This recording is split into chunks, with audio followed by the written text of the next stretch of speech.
شکر ہے کہ موت سب کو آتی ہے، ورنہ امیر تو اس بات کا بھی مذاق بنا لیتے کہ وہ غریب تھا اس لیے مر گیا۔ ماں کی دعا وقت تو کیا نصیب بھی بدل دیتی ہے۔ اصل یہی عبادت ہے، درد سب کا بانٹ لینا۔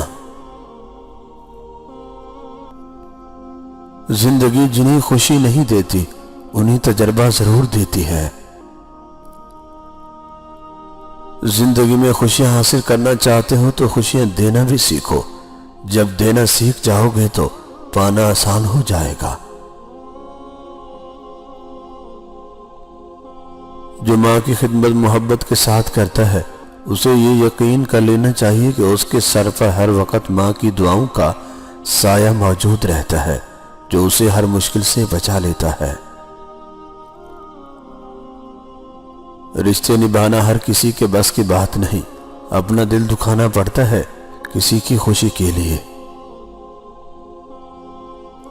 موت کے لیے ہر وقت تیار رہو، کیونکہ وہ ہر وقت تمہارے سر پہ سایہ کیے ہوئے ہے۔ جہاں خلوص اور احساس کے رشتے موجود ہوں وہاں پھول موسموں کے محتاج نہیں ہوتے۔ اللہ رب العزت آپ کی زندگی کا چمن ہمیشہ مہکائے رکھے۔ جو لوگ ہر چیز خوشی سے اللہ کے ہاتھ میں تھما دیتے ہیں وہ ممکنہ طور پر ہر چیز میں اللہ کا ہاتھ پائیں گے، کیونکہ فکر وہاں ختم ہوتی ہے جہاں ایمان شروع ہوتا ہے۔ ایک بات تو بتاؤ، گہرے تعلقات اچانک ٹوٹنے کی وجہ کیا ہوتی ہے؟ غصہ، مصروفیات، دل بھر جانا یا نظر انداز کرنا؟ کندھوں پہ اٹھانے والے ہمیشہ مٹی میں دفنا دیتے ہیں۔ ایسے شخص کو کبھی مت گوانا جس کے دل میں تمہارے لیے محبت، فکر، عزت اور چاہت ہو۔ ارے ہم تو چاہتے ہیں کہ لوگ ہم سے نفرت کریں، محبت بھی کون سا لوگ سچی کرتے ہیں۔ انسان جتنا بھی مضبوط بن جائے اس کی ذات میں کوئی نہ کوئی غم ایسا ضرور ہوتا ہے جو یاد آنے پر آنسو بن کر آنکھوں میں ٹھہر جاتا ہے۔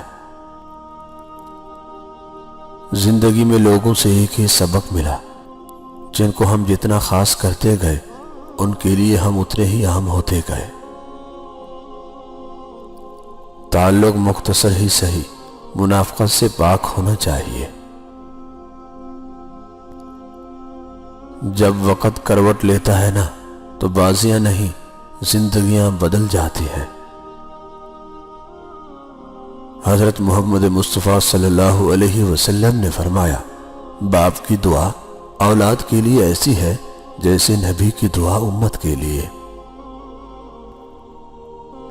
سجدے کی خوبصورتی یہ ہے کہ ہم فرش پر سرگوشی کرتے ہیں اور وہ عرش پر سنی جاتی ہے۔ کسی کو ناراض کر کے اور کسی سے ناراض ہو کر نہیں سونا چاہیے، کیا پتہ صبح ہم جاگ ہی نہ سکے یا وہ صبح ہمیں نہ ملے۔ اچھے لوگ خوشیاں دیتے ہیں اور برے لوگ ہمیشہ سبق۔ رشتے کمزور ہونے کی ایک بڑی وجہ یہ ہے کہ ہم رشتے نبھاتے کم اور آزماتے زیادہ ہیں۔